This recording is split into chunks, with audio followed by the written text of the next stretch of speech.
네, 현대비평론 15주차 목요일 수업입니다. 2차 과제 피드백을 지난 시간에 이어서 계속 하도록 하겠습니다.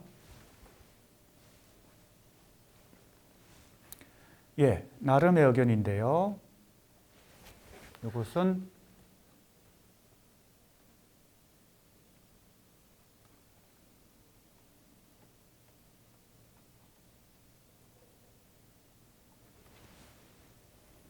수사학에 대해 한 번도 접해 본 적이 없고 또 국문과 학부생이 아니었기에 배경 지식도 가지지 않았는데 나의 의견은 책의 내용을 요약하면서 생긴 의문점, 개인적인 생각이다.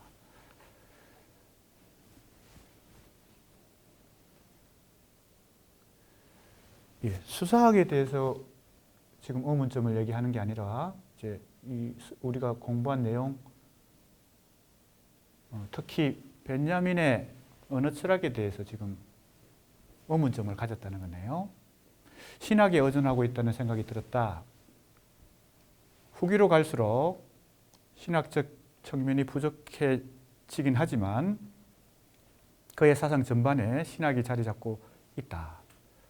신의 존재 자체가 부정된다면 그의 철학이 흔들릴 수도 있지 않을까. 예, 아담의 언어라는 것은 구약의 창세기를 인용하고 있으나 실화라는 물질적 근거는 현재까지 존재하지 않는다. 그럼에도 불구하고 창세기를 토대로 철학을 펼치는 것이 과연 논리적인가? 그의 언어 철학을 접하면서 의문점이 발생했다. 신이 존재한다라는 증명할 수 없는 명제를 규정하고 있다. 예, 이거는 이제 신학적 관점에 대한 이제 질문인 것 같습니다. 이런 질문은 충분히 제기할 만한데요. 우리가 학문에 있어서 신학이 근대 이후의 학문에서는 분리되죠. 그래서 신학적 관점을 지식체계 혹은 학문체계에 도입하게 되면 지금 이 수강생이 의문점을 제기한 바로 이러한 질문을 하게 됩니다. 그래서 이러한 이 수강생의 질문은 우리가 예상할 수 있는 그런 질문이라고 볼 수 있겠습니다. 신이 존재하지 않는다면 그의 언어 철학도 부정되어야 된다. 부정할 수밖에 없다. 이런 의심인데요. 그가 제시한 개념들 중 이름 언어, 순수 언어, 아담의 언어 그리고 언어의 타락은 근본적으로 창세기를 인용하면서 얻어지는 것인데 창세기의 존재가 허구이라면 무의미해질 수 있다. 후기로 갈수록 형이상학적 사유보다 변증법적 유물론의 사유를 지배적으로 사용했다는 생각도 들었다. 그렇다고 해서 성경을 토대로 한 언어 철학을 전개했다고 해서 그의 언어 철학 자체가 부정될 수 없다고 생각한다. 창세기를 인용할 뿐 개념의 적용 과정에는 에서는 창세기의 존재가 무의미해지는 양상을 띠기 때문이다.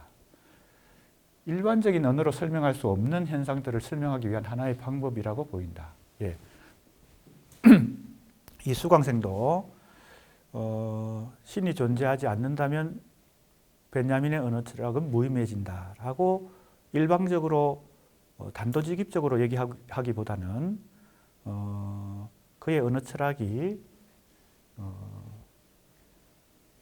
일반적인 언어로 설명할 수 없는 현상을 설명하기 위한 방법이라고 또 이제 유연하게 지금 평가를 하고 있습니다.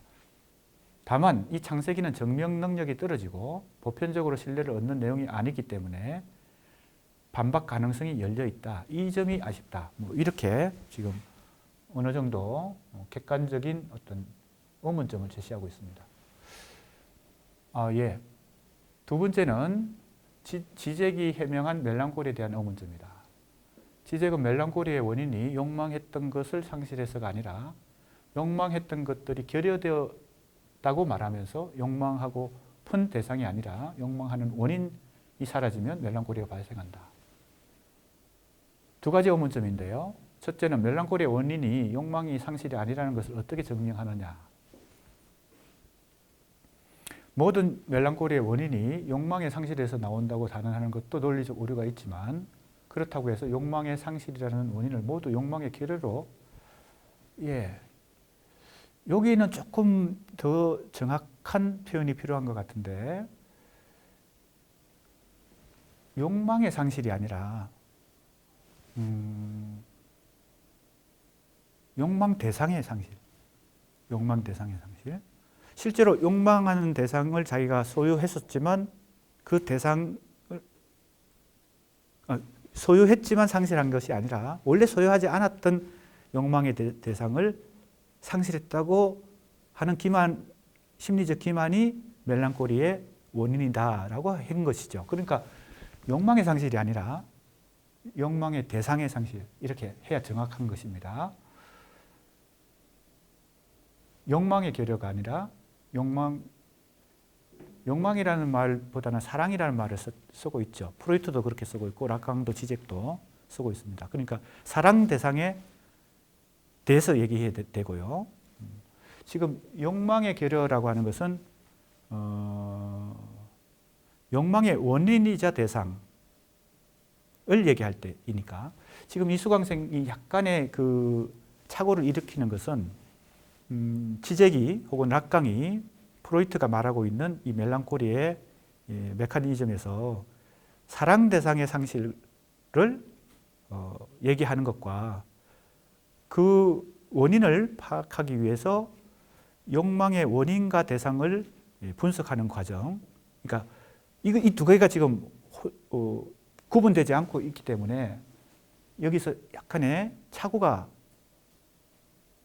발생하고 있습니다. 그 상태에서 지금 의문을 제기하고 있기 때문에 조금은 정확한 이해를 전제로 다시 의문을 제기할 필요가 있을 것 같고요. 이 첫 번째에 대해서는요.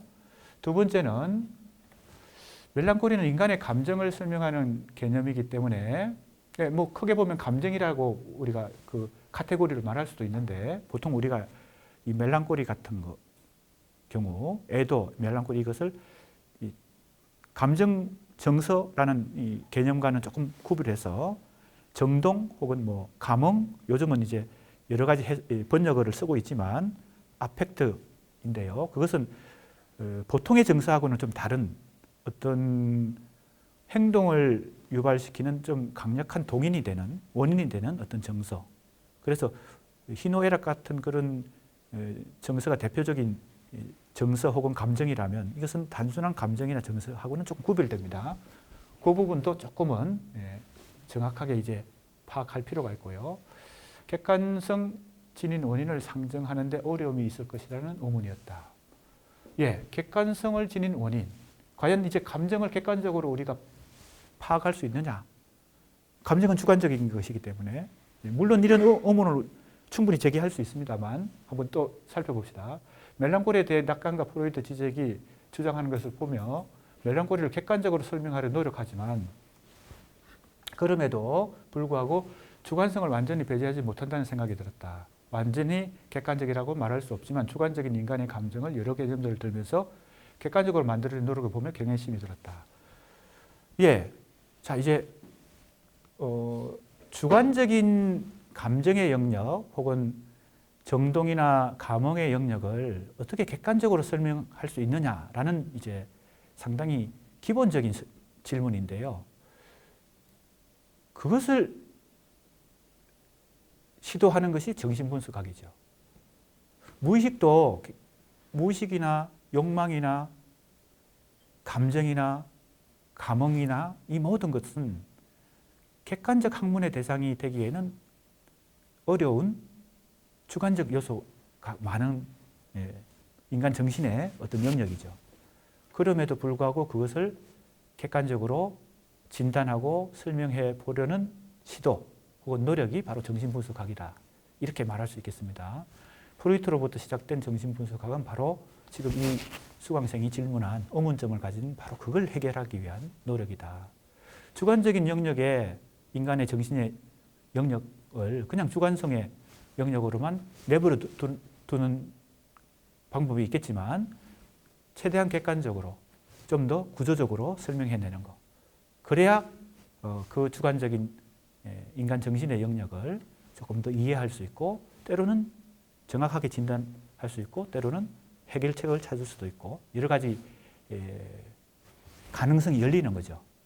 그래서 생긴 학문 영역이 정신분석학이다. 이렇게 말할 수 있겠습니다.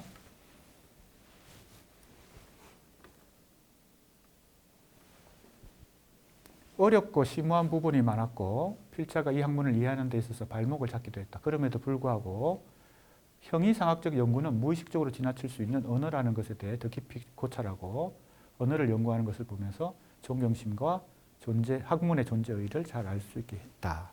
예, 의문점도 제시하고 이러한 지식 체계에 대해서 어느 정도 존재 의의도 확인하고 이런 두 가지를 다 지금 이 수강생은 표현해 준 것 같습니다.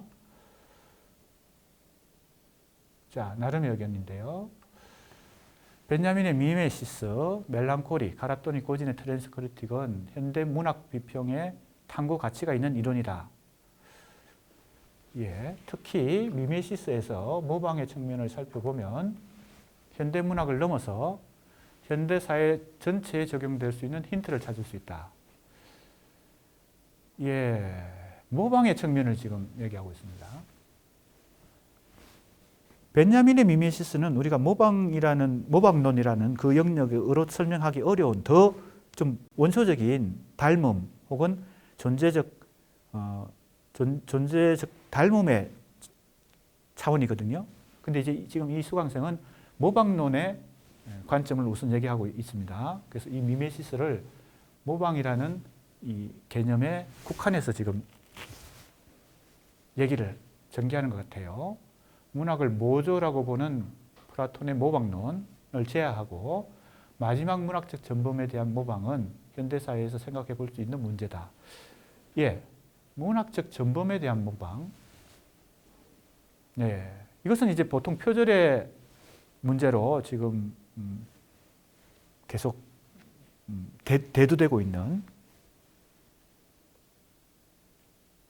그런 문제인데요. 작품이 표절이냐, 우연의 산물이냐, 모티프만 따온 것이냐 하는 것에 대해서 논란이 발생하고 있고 비평의 문제를 뛰어넘어서 법적 문제로 이어지는 경우도 있다. 예, 이 최근에도 우리 문학계에서도 또 문학의 다양한 곳에서도 이 표절 문제는 끊이지 않고 시비가 되고 있죠. 개인적으로는 표절, 모티프, 전범에 대한 모방에 따르면 창작 원리를 따르는 것이냐에 대해서 고려할 때는 창작 원리를 따랐다고 판단하는 것이 옳다. 타인의 창작물에 대해 허락, 대가 없이 사용하는 도둑질이나 다름없다는 것도 맞으나 전범에 대한 모방이 로마 시대 이래로 지속되므로 작품 창작에 있어서 모방 없이 이루어지는 것은 거의 없다. 예, 그래서 이제 이 모방의 개념을 전범에 대한 모방이라는 이 관점 하에서 지금 표절의 문제를 주로 얘기하고 있습니다.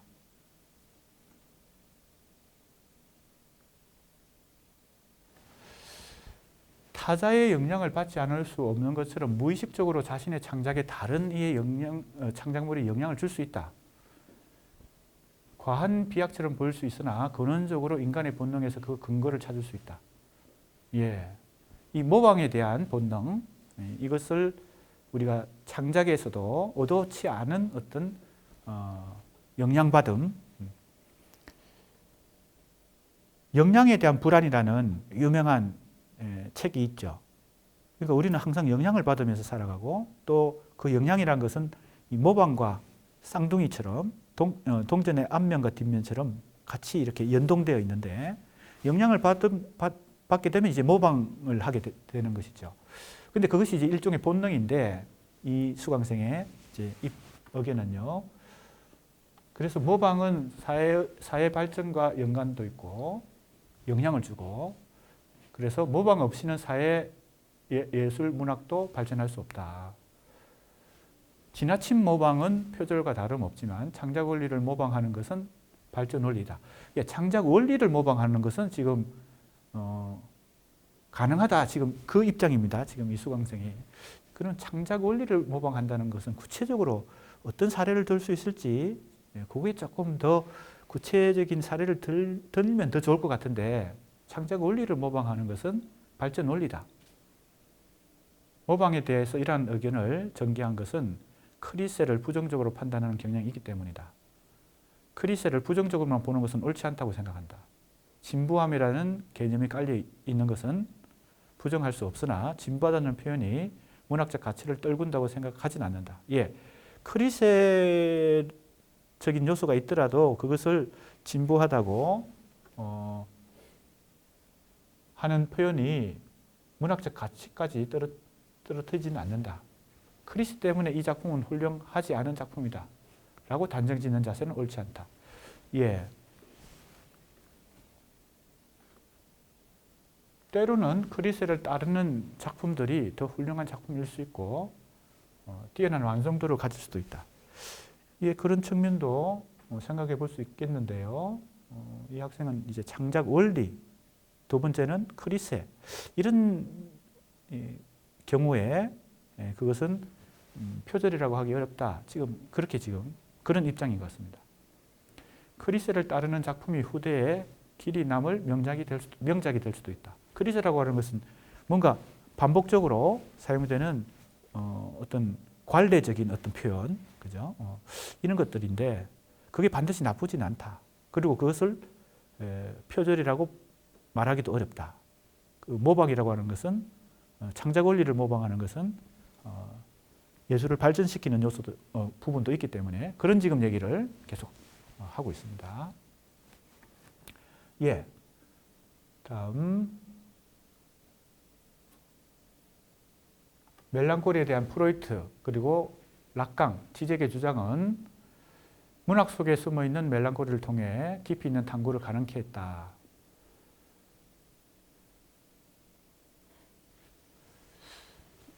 민주화 시대의 문학이나 성소수자 목소리를 담은 문학에도 멜랑콜리의 특성을 확인할 수 있다. 이렇게 이제 구체적인 문학 현상에 이 멜랑콜리를 활용해 하고 있는 것 같습니다. 자, 이제 구체적으로 한번 볼까요? 이 작품에 대해서 구체적으로 더 얘기하는 건 아닌 것 같고요. 얘기가 이제 조금 일상적인 얘기로 전개되네요. 학업 스트레스와 취업난 등으로 인한 우울증의 증가, 그 다음에 시험 부정행위, 부정 입학 등의 사회적 문제. 신춘문예에서 사회 문제를 담은 작품들이 등장한다.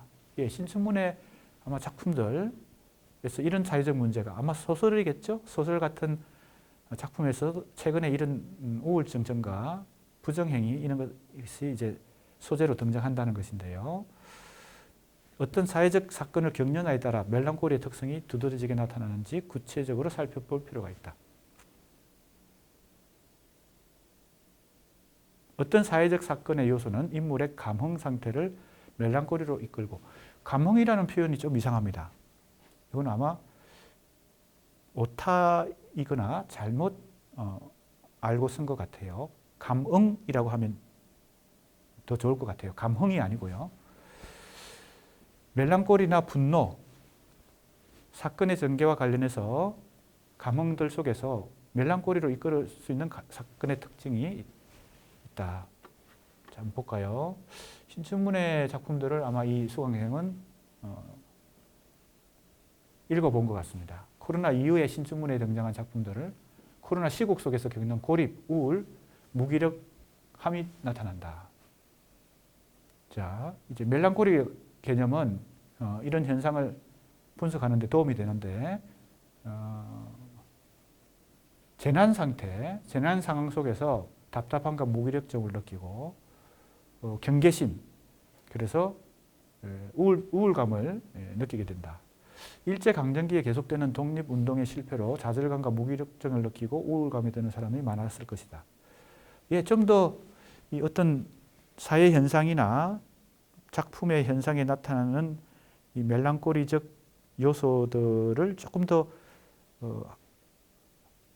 심층적으로 더 얘기를 하면 좋을 텐데 이러이러한 현상들이 멜랑콜리다라고 그냥 좀 표면적으로 짚고 넘어가는 그런 전개라서 좀 아쉬움이 있습니다. 가난에 대한 회의 그리고 무기력함, 우울감 계속 그렇게 지금 표면적인 어떤 현상들을 나열하는 식으로 지금 하고 있네요. 부정적인 관점에서 멜랑콜리를 설명한다. 문학에서는 창조의 동력을 제공한다는 점에서 긍정적인 관점으로 볼 수 있다. 사회정치학, 사회학, 철학 등의 다양한 관점에서 분석하려는 시도인 트랜스크리틱법을 통해 멜랑콜리를 분석하고 이를 활용할 수 있다. 멜랑콜리와 트랜스크리틱, 멜랑콜리 현상도 트랜스크리틱 방법론으로 더 정교하게 비평해 볼 수 있다. 그러면 그 구체적인 사례를 한번 들어주면 좋을 텐데요. 상당히 이건 흥미있는 얘기인데 멜랑콜리 현상이 있다. 그게 사회적 현상이든 뭐 신춘문예 작품에 나타난 현상이든 그럼 그걸 트랜스크리틱 방법론으로 분석하면 어떻게 될까? 그게 흥미로운 어떤 지점인데 프로이트와 지적 등의 멜랑콜리에 대한 분석은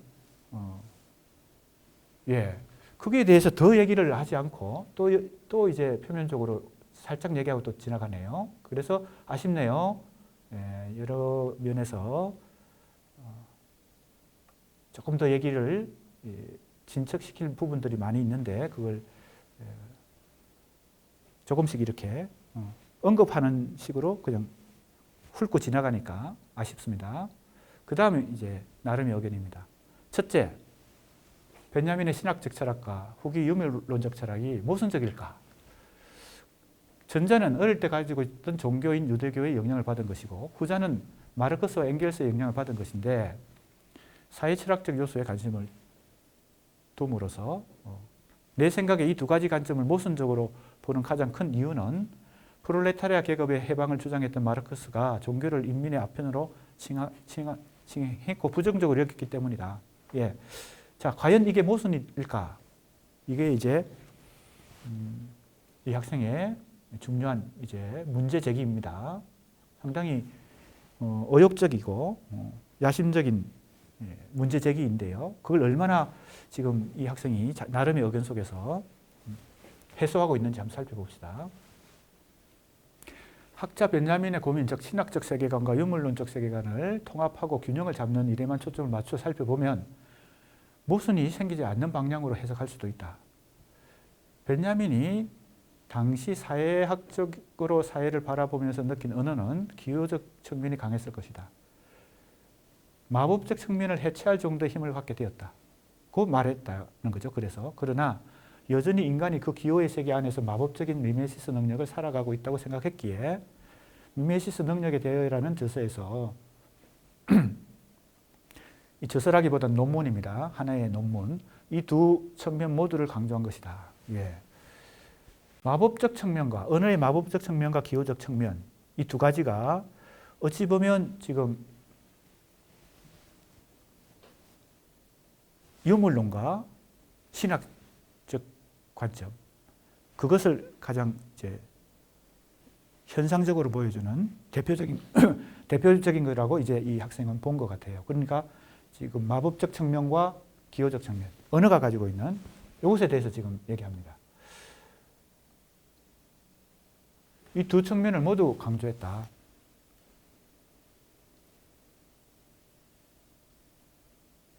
그렇다면 이 둘을 융합시키기 위해 현실 세계의 유물론적 세계관, 기호적 측면이 강한 현실의 언어를 부정할 수는 없으나 그 속에 여전히 마법성이 존재하고 있다고 언급함으로써 그가 가지고 있던 세계관 두 개를 잘 융합시킨 것이 아닐까.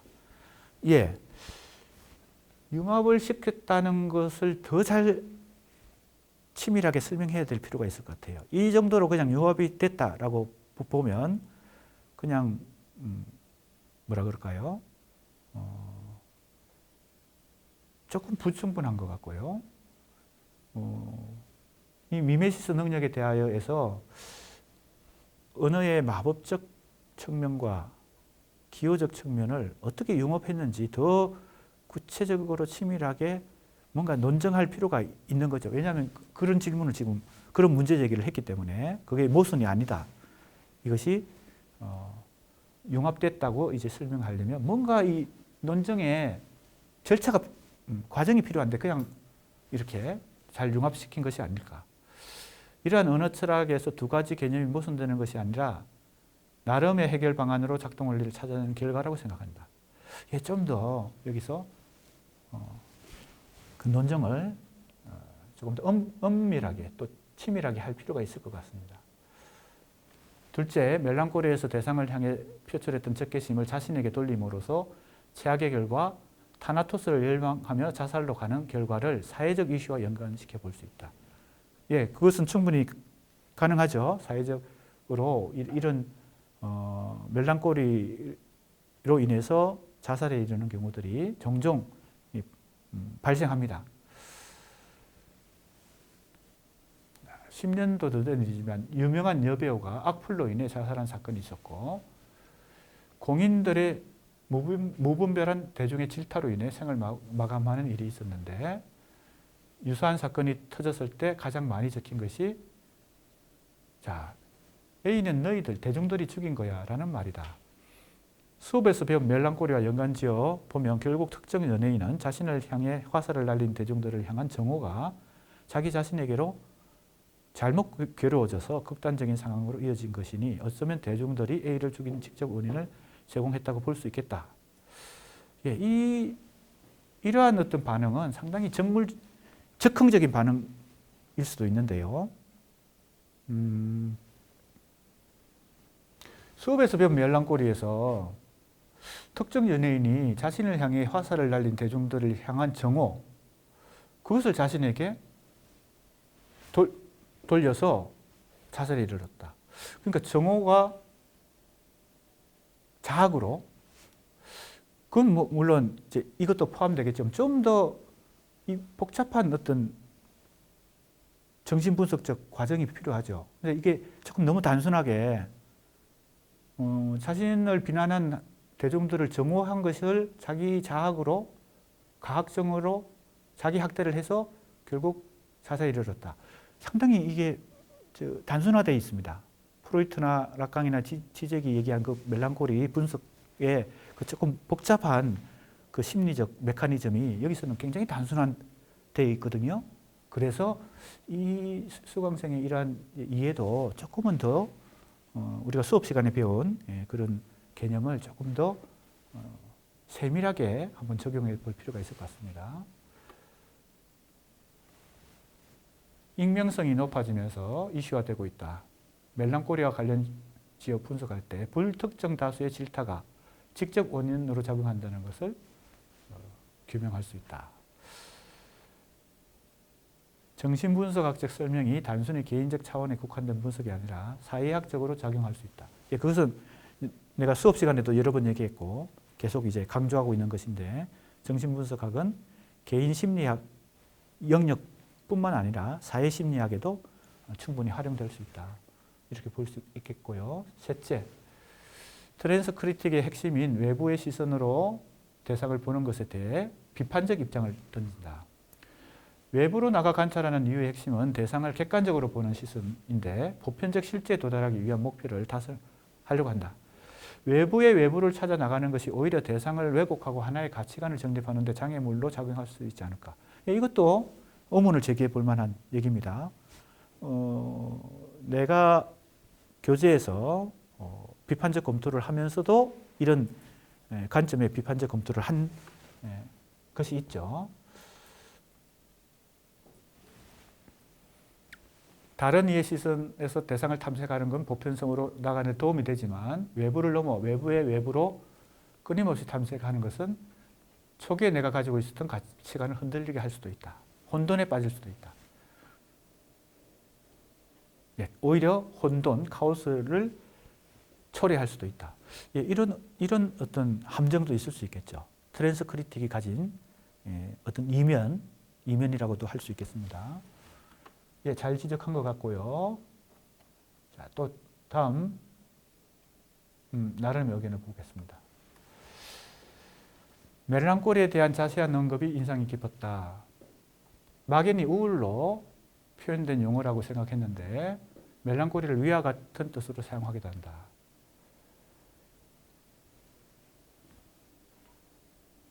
기분이 멜랑콜리 할 때 듣는 플레이리스트, 멜랑콜리의 색, 이렇게 이제 그냥 보통 멜랑콜리를 통상적으로 사용할 때 많이 사용하죠. 철학과 문학의 시각에서 멜랑콜리를 긍정적으로 평가한다. 는 것도 짐작할 수 있고요. SNS, 인스타그램의 사용에서 감성을 쫓는 현대에서 더욱 그렇다. 멜랑콜리에 대해 이전과 같은 생각만 가진다면 인스타그램을 켜 빗방울이 묻은 창문을 찍고 딱히 상실한 것이 아무것도 없음에도 멜랑콜리에 빠질 수 있다는 것인데요.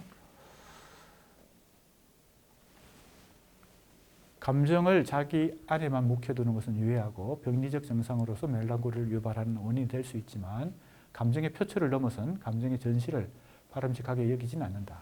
SNS에서 여러 감성적인 표현들이 상당히 이제 많이 나타나고 있는데 그것에 대한 지금 일종의 의견입니다. 예전에는 멜랑콜리가 천재들의 기질로 여겨졌다. 천재들이 우울에 빠져 마약에 중독돼 비극적 생애를 마감하거나 자살했기 때문이다. 천재들의 예술 재능에 감탄하면서 병리적 특성으로 단정 짓고됐던 사람들의 욕망이 반영된 결과이다. 프로이트의 관점에서 가학적, 태행, 자아의 빈곤 등 부정적인 단어를 사용했음에도 부정적인 면모조차도 매력적으로 보인다. 수전 선택도 우울증은 멜랑콜리에서 매력을 뺀 것이라는 말을 했다. 멜랑콜리가 매력적으로 묘사되거나 매력적으로 느껴지는 것이 의문이 든다는 얘기인데요. 그래서 이제 이 수강생은 멜랑콜리에 대해서 좀 의문을 제시합니다. 그것을 이제 매력적으로 느끼는 것에 대해서. 젊은 베르테르의 슬픔, 이것도 상당히 이제 이 멜랑콜리와 원인이 되는 자살. 그 다음에 1999년 작품 영화 그루미 선데이. 이 둘은 멜랑콜리의 미학으로 대표되는 작품인데 상실은 어디서 비롯됐을까? 그들도 모르니 극단적인 선택을 했을 것이다. 그들이 모른다는 거, 상실의 원인을 모른다는 거, 이게 이제 멜랑콜리의 중요한 특징이기도 하죠. 작품 속 사랑하는 대상을 상실하고 그 우울이 자신에게 향한 채 자학하는 주인공들에게 자신을 투영한 것이 아닌가 하는 생각이 든다. 최근의 멜랑콜리 작품들에서 조금 다른 양상이 보인다. 멜랑콜리가 이 문학과 예술에 굉장히 많이 표현됐을 테니까 아까 앞에서 젊은 베르테르의 슬픔, 그루미 선데이 이걸 예를 들었는데 최근 작품도 지금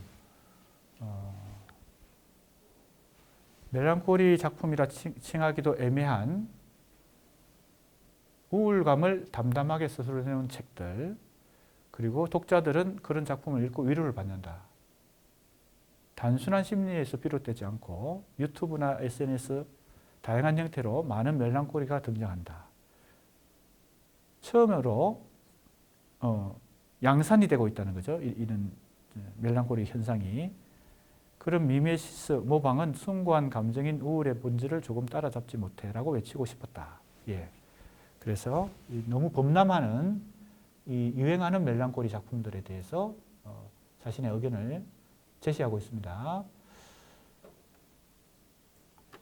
병리적 현상으로서의 멜랑콜리에서 벗어날 수 있지 않을까, 이런 얘기를 하고 있습니다. 자, 이제 다음 의견입니다. 벤자민의 언어관, 프로이트, 락강, 지적으로 이어지는 멜랑콜리 논의는 정신분석학, 철학적 논의를 기반으로 하는데 생텍쥐베리의 어린 왕자의 다양한 논의를 적용해본다. 그들을 또 통합해본다. 이런 얘기가 되겠습니다.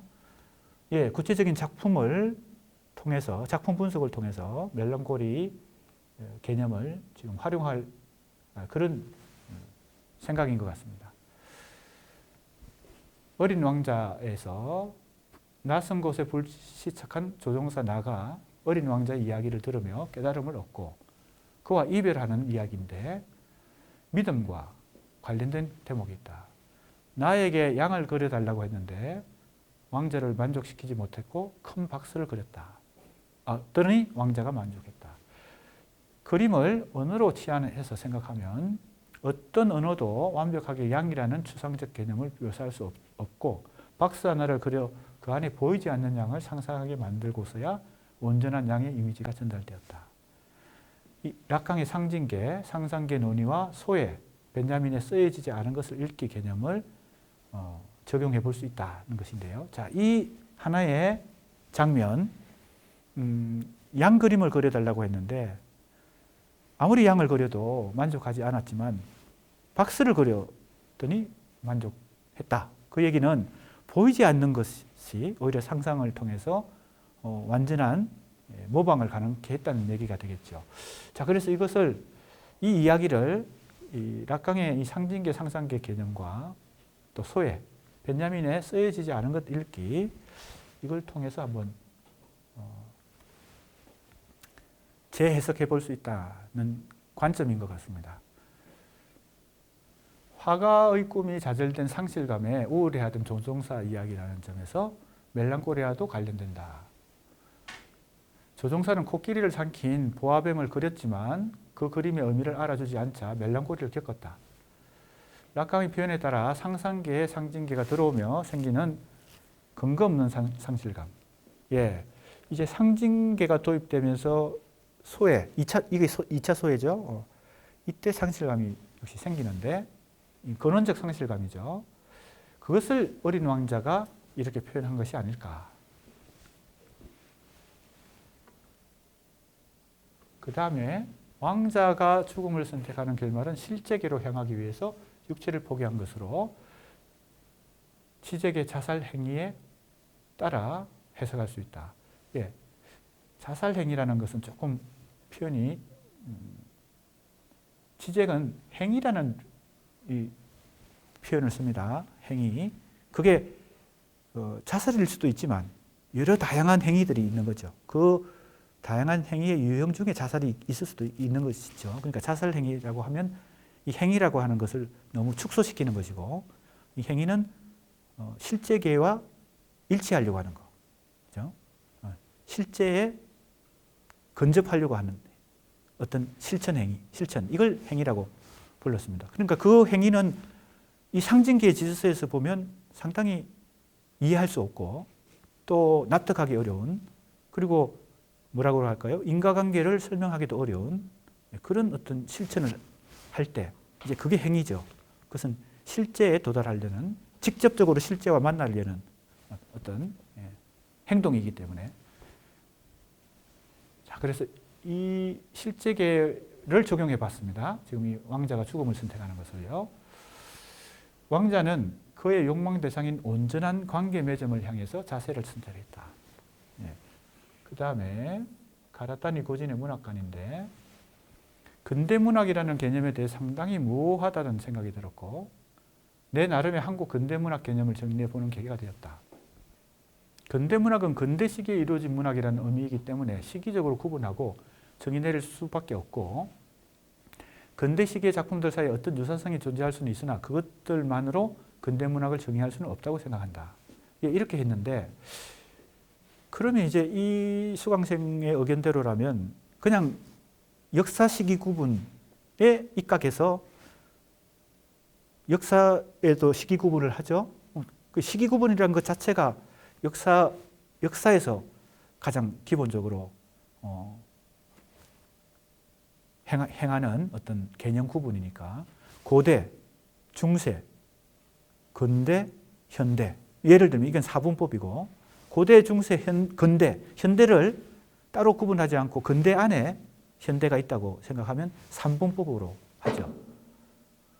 그러면 이제 역사적 시기 구분을 그냥 문학에 바로 적용할 수 있다면 근대라고 하는 역사에서도 근대가 언제부터 시작됐느냐 이것은 상당히 이제 논란이 많이 되고 있고 지금도 뭐 하나의 학설로 정립되지 못하고 계속 이제 논쟁이 벌어지고 있는 것이죠. 근대 기점이 언제냐. 그런데 역사를 문학이라고 하는 영역에서도 이 근대의 기점을 확실하게 확정짓기 어려운 상황이고, 더군다나 근대문학이라고 하는 것을 근대라고 하는 역사적 시기 구분을 그대로 적용해서 역사적 시기로서의 근대 이후에 발생한 문학은 다 근대문학이다, 이렇게 말해버리는 것도 상당히 단순화된 것입니다. 그래서 이제 한국에서의 근대문학, 일본에서의 근대문학, 혹은 뭐 다른 전 세계에서 근대문학 논의는 그 문학 작품의 내부적 특성, 속성으로부터 다시 기납적으로 근대문학의 특성이 뭐냐, 이걸 또 도출해 내야 되겠죠. 그래서 역사적 시기 구분으로서의 근대와 근대문학에서의 근대성이라고 하는 것을 우리가 더 친밀하게 밝혀낼 필요가 있습니다. 가라타니 고진도 그런 입장에서 일본 근대문학의 기원과 근대문학의 종언이라는 그런 개념을 찾아낸 것이겠죠. 자, 봅시다. 한국 근대문학의 기점, 근대성, 근대정신이 도입되며 문학 역시 많이 바뀌어 구어체와 계몽적 내용, 리얼리즘이 등장한 19세기 후반부터 근대문학 범주에 포함시킬 수 있다고 생각합니다. 19세기 후반이란 것도 더 지금 우리 학계에서는 역사학계에서는 근대의 기점을 치열하게 지금 논쟁을 하고 있고, 국문학계에서는 근대문학의 기점을 또 다양한 주장들이 서로 경쟁을 벌이고 있는 상황입니다. 그러니까 19세기 후반이라고만 해버리면 안 될 정도로 더 뭐라 할까요? 구체적인 어떤 기준을 제시해야 될 필요가 있습니다. 근대는 조선의 전통적인 사회 질서에서 과학, 경제, 민주주의 같은 서구적인 지식체계 이대로에 도입된 이유를 말한다. 이것도 좀 단순화되어 있어요. 그러니까 학계 혹은 뭐 꼭 학계가 아니라 우리가 상식적으로도 이제 근대가 언제부터냐, 혹은 근대문학이 언제부터냐, 이것에 대해서는 조금 더 엄격하고 치밀한 논의가 필요하다는 생각이 듭니다. 그리고 근대문학의 끝 종언에 대해서는 종이책과 문자 언어 대신 미디어 언어가 새롭게 주목받는 문학의 범주나 저기가 다변화되고 있는 지금의 문학과 근대문학은 시기적으로 구분하기에 충분한 차이들을 확보하고 있다, 이렇게 했어요. 그러면 미디어 언어가 근대문학의 종언과 관련되어 있다, 지금 아마 그런 의견인 것 같은데요. 근데 미디어 문학, 새로운 매체가 등장해도 기존의 활자 매체, 종이책은 계속 유지가 되고 있으니까 그걸 명확히 시기 구분이 될 수 있다고 볼 수 있는지, 아무튼 이 관점도 조금 더 본격적이고 치밀한 논의가 필요하다. 아마 이 학생이 지금 이렇게 제시한 것을 조금 더 발전시킬 여지가 많다, 이렇게 볼 수 있겠습니다. 또 장르 문학, 경계가 모호해지는 거, 매체가 등장하는 거, 미디어 언어가 주목받는 거, 웹소설. 그러면 이 지금 학생은 우리 한국 문화 현상 속에서 미디어 언어도 등장했고, 장르 문학과 순수 문학의 경계가 모호해지고, 또 웹소설도 등장하고, 그래서 근대문학이 끝났다는 것을 말하려고 하는 것인지, 지금의 문학과 근대문학은 시기적으로 구분하기에 충분한 차이들을 확보하고 있다고 생각하니까 그런 것 같아요. 이런 근거들이 이제 충분한 근거로서 설득력을 가질 수 있을지, 이것은 상당히 또 많은 논의가 필요한 부분인 것 같습니다. 아무튼 그런 관심을 가지고 이 수강생은 더 자기 생각을 발전시켜 보면 좋겠습니다.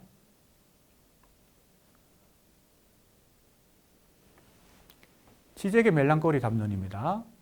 외상적 실체로 상정한다. 멜랑콜리 주체가 초감각적 비육체적인 형이상학적 추구를 수행한다고 설명한다. 예. 지적이 그렇게 말하고 있죠. 초감각적 비육체적 형이상학적 추구다. 멜랑콜리에 빠진 사람은 대체로 이 실제 현실에 존재하는 대상 너머에 형이상학적 추구를 하고 있는 경향이 있다는 겁니다. 그러니까 멜랑콜리에 빠지죠. 실제 현실의 존재는 계속 시간에 따라서 변화되고 또 소멸하기도 하고 변질되기도 하고 사라지기도 하고 즉 상실되어 가는데 형이사각적 어떤 그 대상은 그 완전하고 절대적인 모습을 유지하고 있어야 되니까 그 사이에서 멜랑콜리가 발생하죠. 실존하지 못하는 대상을 추구하는 주체에게는 결핍 혹은 육체적인 대상에 대한 절대적인 부여라는 모순적인 결과만을 가질 뿐이다. 그러나 현실에서 대상을 발견하여 상실 속에서 객체를 소유하는 행위만이 필연적일까? 예. 자, 이제 이건 하나의 질문인데요. 현실에서 대상을 발견하여 상실 속에서 객체를 소유하는 행위만이 필연적일까? 실체의 추구에 대한 실현 방식과 이를 통해 발현되는 사회적 현상. 예. 실체에 대한 추구 그리고 사회적 현상. 그리고 이제 실체라는 이상적 존재에 대한 추구 욕망은 현실의 대상을 매개하는 방식으로만 해소될 수 있는가? 이미지들은 이상 추구의 대안으로 작용할 수 있다. 소설, 영화, 드라마, 만화 등의 매체는 현실계의 대상을 투영하지 않는다. 어떠한 이상에 대한 이미지다. 예, 모든 예술은 이런 요소를 다분히 가지고 있죠. 현실이 있는 그대로만 문학과 예술이 보여주진 않죠. 그게 뭔가, 그죠? 이미지, 이상화된 이미지가 이 문학과 예술 작품에 반영이 되죠. 표현이 되죠. 그런 얘기를 지금 하고 있습니다. 자, 실체에 대한 추구 욕망, 이것에 대한 지금 의문점인데, 그래서 대상의 모습이 현실계의 육체일지라도 그들의 모습은 단순한 이미지로 취급된다. 작품 속 캐릭터는 현실계에 기속된 존재가 아니라는 점에서 존재하기에 그 자체로 이미지나 캐릭터성만을 가질 수 있다. 매체들 속에서 등장인물은 이상의 모습으로 매체의 소비자들에게 판단될 수 있다. 그래서 팬을 가질 수 있고, 자, 그래서 이 다양한 매체, 문화 매체들 속에서 이 이상의 모습으로 등장하기 때문에 실체가 아니라 이상의 이미지로 등장하기 때문에 팬을 가질 수 있고, 아이돌이 쉽게 이상형으로 묘사된다. 자, 그 다음에 이러한 이미지들은 이상 추구의 대안으로 작용할 수 있는가? 이미지들을 소비하는 주체로 작용한다는 점에서 가능하다, 이렇게 지금 이 수강생은 지금 판단하고 있는 것 같습니다. 대중이 이미지들을 소비하는 주체로 작용한다는 점에서 가능하다. 자, 이미지들이 이 실체로 존재하지 않는 이상 추구의 대안이 될 수 있는가? 이 상당히 중요한 질문인데요. 그런데 가능하다고 지금 이 수강생은 판단했어요. 주체는 작품 속에서 영원성을 지닌 채 존재하는 욕망의 대상을 원하는 순간 소비할 수 있다. 그렇다면 이러한 이상은 주체가 원하는 한 영원한 욕망의 결핍을 지어주는 요소로 이용될 수 있을 것이다. 이미지들은 완전한 이상의 구현이 현실계에서 일어나지 않는다는 점에서 충족의 불완전성을 드러낼 수 있지만 현실계에 더 가까운 모습으로 구현된다는 점에서 실체의 추구에 대한 대안으로 자리 잡을 수 있다고 판단된다. 예, 이 지금 논의는 상당히 중요하기도 하고 문제를 발생시키기도 하고 논쟁점이 될 수도 있는데, 지적의 멜랑콜리 분석을 우리가 여기에 참고하면, 지적은 멜랑콜리가 숭고한 이데올로기를 만들어낸다. 그죠? 숭고한 대상으로 이걸 성격시키고 격상시키는 거죠. 현실의 실체로 존재하지 않는 어떤 대상을, 그러므로 이 멜랑콜리는 어떤 심리적 기만이 작용하고 있다라고 분석했다면 그것은 상당히 이데올로기 비판의 요소가 강한 것이거든요. 심리적 작용 속에도 이데올로기가 있다는 거죠. 이데올로기란 말은 그게 실제가 아니라 허상이라는 뜻인데, 지금 이 수강생의 이 얘기는 이미지가 대안이 될 수 있다. 그러면 이제 지적의 이데올로기 비판하고는 좀 반대 지점에 있는 것 같은 그런 느낌도 듭니다. 그래서 이 얘기가 조금 더 다양한 어떤 토론 속에서 이 얘기가 조금 더 발전적으로 전개될 필요가 있다는 생각이 듭니다.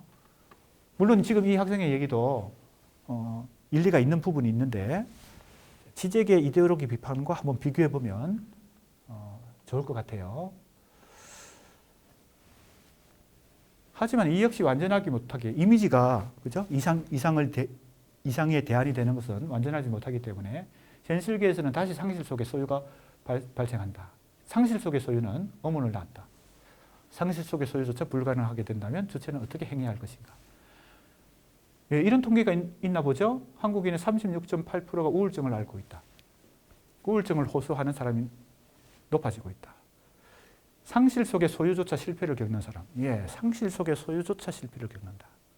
이 상실 속의 소유도 이 지적이 말하고 있는 것이죠. 상실을 통해서 오히려 소유한다는 겁니다. 상실감을 통해서. 원래 내가 가지고 있지 않았던 대상을 상실했다고 스스로 뭡니까? 합리화함으로써 그걸 역설적으로 소유하는 것이죠. 참 기만적인 것인데 그것조차 실패를 겪는 사람이 늘어난다.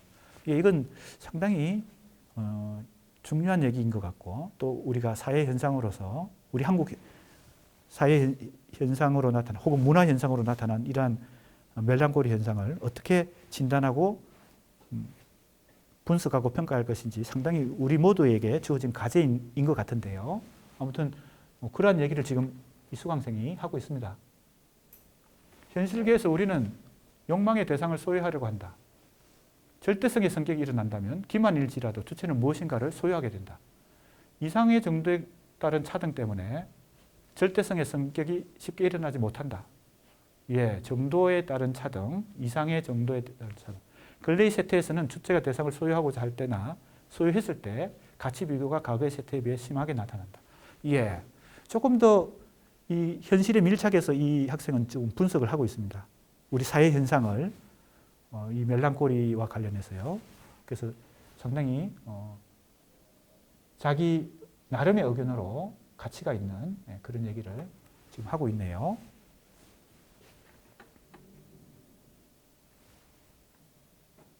자, 그 다음에 또 하나 봅시다.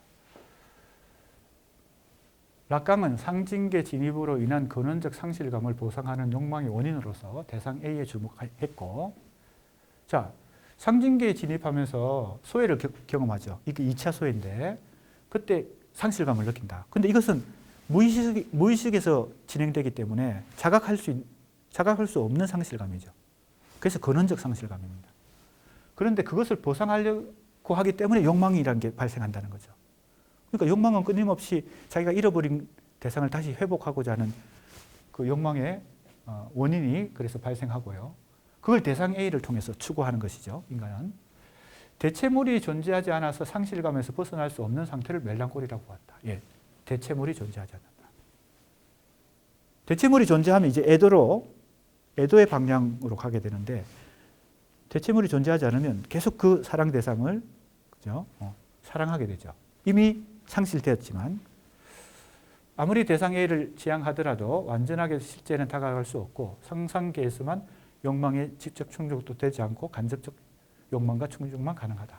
한들 욕망하는 행위 자체를 멜랑콜리의 반대로 설정했다는 점에서 락강의 관점이 인상 깊다. 예.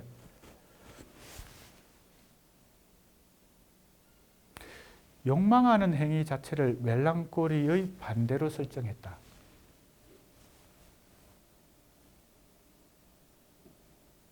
이를 약간 일반화하면 욕망이 없는 삶은 무력하고 절망적인 것이니 욕망은 인간 삶의 연료인 것이다. 이것은 맞는 얘기죠. 그러나 대부분의 사람들이 욕망하면 긍정적인 이미지보다는 부정적인 이미지를 떠올린다.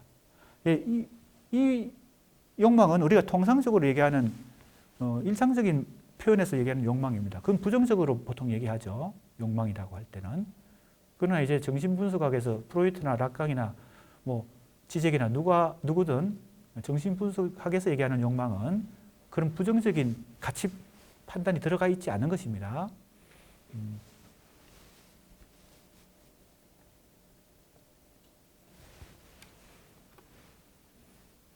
즉 삼충동, 에로스에 가까운 것이죠. 삼충동, 에로스. 삼충동 에로스가 없다면, 타나토스만 있다면 그건 참 곤란하겠죠.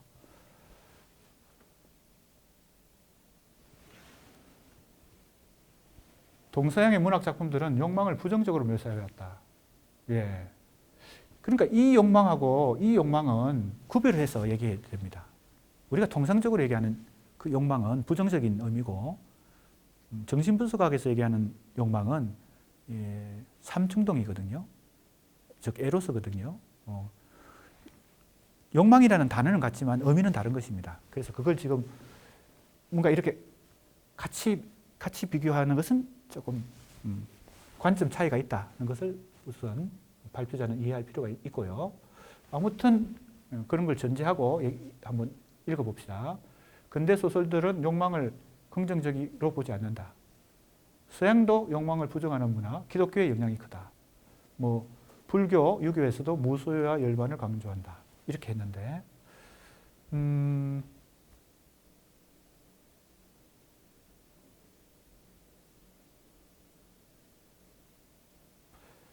구운몽에서도 세속적 욕망은 무의미함을 주제로 하고 있다.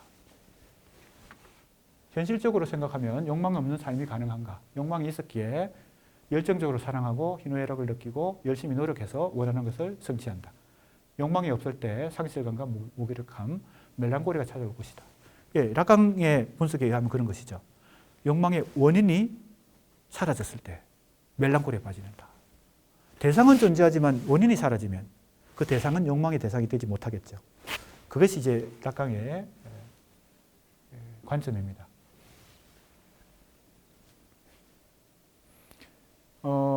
욕망의 가시화 현상이라고 말하고 싶다.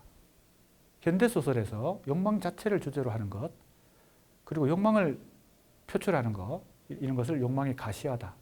현대로 갈수록 당당하게 드러내는 것은 솔직해서 좋다는 인식이 확산된 영향도 있을 것이다. 예, 구체적인 작품이 지금 제시되네요. 정세랑 작가의 보건교사 안은영. 예. 지금 김초엽 작가도 우리 학생들의 이 2차 과제에서 등장했고, 정세랑 작가도 등장하고 있는데, 이제 오늘 마지막 이제 종강 시간인데요.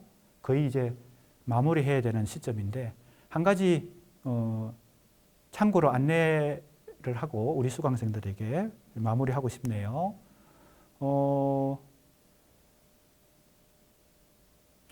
제가 회장으로 있는 한국문학평론가협회가 최근에 KBS 일요일 9시 뉴스와 공동기획으로 우리 시대의 소설이라는 연중기획 프로를 마련했습니다. 그래서 한국문학평론가협회는 우리 시대의 소설을 대표할 만한 작품 50편을 선정하고 KBS 보도국은 그 한 편 한 편을 매주 일요일 9시 뉴스에 연중기획으로 50주 동안 소개하는 그런 프로젝트거든요. 그래서 5월 16일 이미 첫 방송이 나갔고 매주 일요일마다 그 50편을 한 편씩 소개하는데 생존 작가의 단편, 장편 구별 없이 50편이 대표 작품으로 선정했습니다. 그 중에 왜 이 얘기를 하나 하면 그 중에 김초엽 작가, 정세랑 작가도 포함되어 있습니다. 우리 시대의 소설 생존 작가, 한국에 생존하는 작가의 작품, 대표 작품을 50편 뽑는 중에 이 김초엽 작가나 정세랑 작가가 포함됐다는 것은 어떤 의미가 있을까요? 이 선정은 참 어려운 작업인데, 왜냐하면 문학 작품을 서열을 매기거나 50권 안에 들어가는 작품을 뽑는다는 것은 상당히 위험한 그런 작업입니다. 그래서 기준을 세 가지를 뒀습니다. 첫 번째는 문학사적 의미가 있는 작품, 두 번째는 시대적 맥락을 표현한 작품, 세 번째는 작품성입니다.